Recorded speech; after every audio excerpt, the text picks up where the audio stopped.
приятели, в днешното видео ще ви покажем как да си направим топъл шоколад. Между другото, това е сестра ми Елена, се казва. Така, тя ще ми бъде мой помощник за как да ви кажем да си го направите. Абонирайте се за канала на Иван, а той качва много страхотни видеа. Да. Дори буркано при това чуден питомник.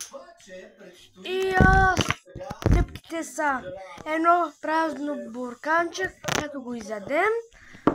Второто е една чаша. Айде, няма се камерата падна.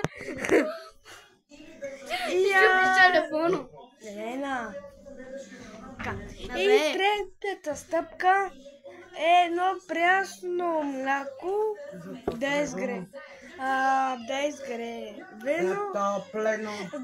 затоплено и ако ви е харесало, праскайте по лайк.